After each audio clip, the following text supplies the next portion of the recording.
I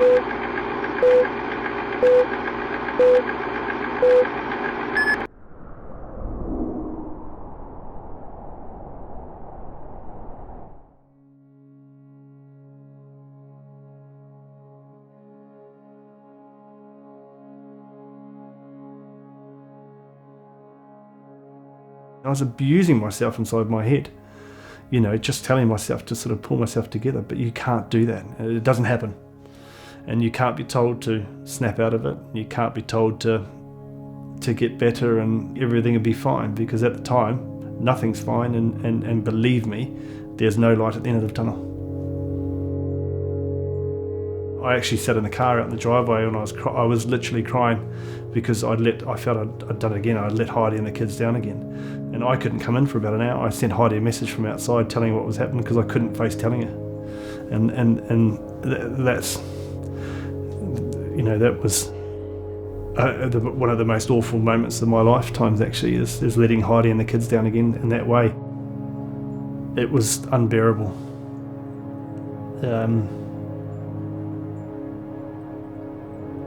There's nothing positive that comes from anything in your mind, so you're questioning yourself as a person, you question yourself as a father, as a husband. All I could think about is how I've let everyone down, and I was constantly letting everyone down, although it probably wasn't, but in my mind was telling me I was ruining everyone's life.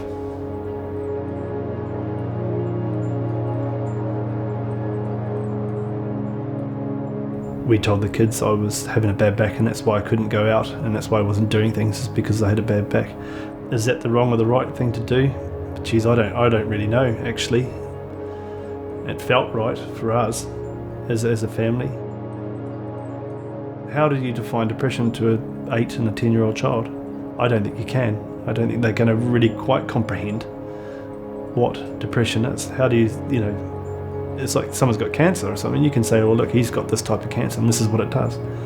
Depression, as I said before, it's undefinable. So how do you define an illness that I can't even define myself, and then try and explain that to them?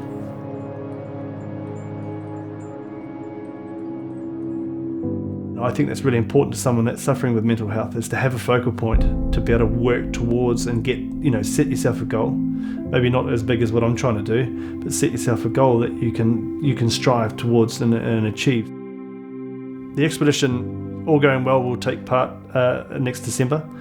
So I'll be leaving here to Punta Arenas in Chile in November. Well, I'll have a week in Punta Arenas, which is doing our final logistics check. I'll then fly in from Punta Arenas into Union Glacier with the logistics company that we're using. Spend a week on the floor down there too, doing final preps, checking my tent and all that type of stuff, and just acclimatising basically. Then I'll be setting off, and hopefully, all going well, 37 days-ish later, I'll be at the South Pole. I have no illusions how difficult this is going to be.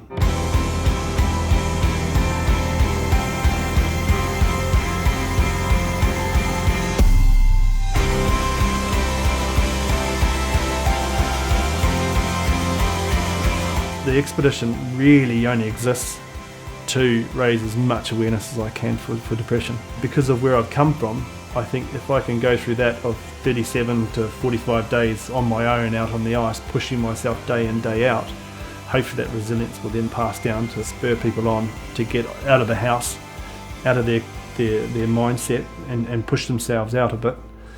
That's what the expedition exists, and that's why I really want to do it. No one talks about depression.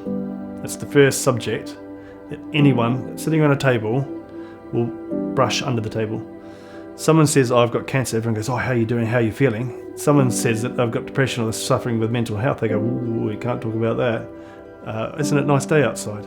So I care because I want people to talk about it. Without a doubt, my biggest value is Heidi and the kids. Life as a whole, actually, to be honest, because it was so dark that everything's so cool now. With the expedition that's going on, I'm learning loads about myself, learning loads about everything, really, to be honest with you, because I see things completely different to what I've ever have done. We're making lifestyle changes off the back of this depression, and I'm really excited by that. The kids are growing up and everything's changing with the kids, and they've got attitudes and they're growing their own personalities, and all those things are really good to look forward to. I'm still very much in the recovery phase, but I still battle. Every day's a battle.